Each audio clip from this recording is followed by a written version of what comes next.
من اكتر الشغلانات السهلة على الشيطان، وبتحقق له التارجت بتاعه، وبتخليه يعرف يحقق اللي هو عايزه ويدخلك في طريق الشر. هي اللي هقول لكم عليها دلوقتي دي. انا عارف اني عملت فيديوهات كتير عن موضوع الشيطان ده، بس عشان نفتح عينين بعض ونتشارك مع بعض وننقذ بعض. الشيطان اهم شغلانة بيحب يعملها ايه؟ انه يسلمك لنفسك. ربنا قال في القرآن: إن كيد الشيطان كان ضعيفا. والشيطان انت اول لما بتستعيذ بالله، وربنا ذكر ده في مواضع كتير من القرآن، اذا مسهم طائف من الشيطان تعمل ايه؟ اعوذ بالله من الشيطان الرجيم، يسيبك على طول. هو شغلته يسلمك لنفسك. ربنا قال إن كيد الشيطان كان ضعيفا، بس قال ايه؟ إن النفس لأمارة بالسوء. نفسك دي بتحب تلعب، بتحب تتسلى، ما تحبش الالتزام، ما تحبش التكليف. تعامل مع نفسك ان هي طفل صغير انت ماشي بيه بيشبط في اي حاجة. فاسهل مجهود، لان الشيطان بيشتغل سمارت مش هارد.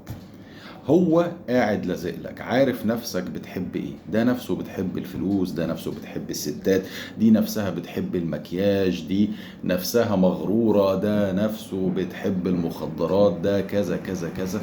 هو مش هيضيع وقت، هو كل اللي طالبه يشوف انت بتحب ايه في الشر ويسلمك لنفسك فيه. عشان كده ربنا قال لك ايه؟ وزين لهم الشيطان اعمالهم. يبقى الحل ايه؟ نستعيذ بالله من الشيطان ده أكيد، والأوراد والأذكار، ونقرب من ربنا. هو هيخاف يقرب منك. المشكلة الأساسية في نفسك، في نفسك. إن النفس لأمارة بالسوء. نعمل حاجة اسمها إيه؟ تزكية النفس، تدربها، تسيطر عليها. وكل واحد فينا لازم يبقى ذكي، يعرف إيه هي نقطة ضعفه ويحاول على قد ما يقدر يبعد عنها. انت عارف انك ضعيف قدام شهوة كذا، انت ضعيفة قدام شهوة كذا، على قد ما تقدر ما تتعرضش للمغريات بتاعت الشهوة دي. لان الشيطان بيحب يسهل على نفسه الشغل. هو بيعمل ايه؟ يسلمك لنفسك وهي تكمل الباقي بقى، تدرمغك في الذنوب.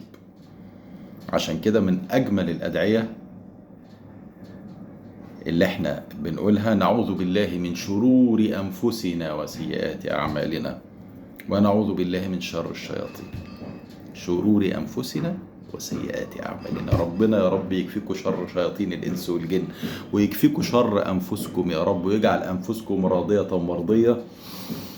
لايك وشير عشان نفيد نفسنا ونفيد الغير، ونتقاسم الثواب ونتشارك في الثواب. وصباح السعادة.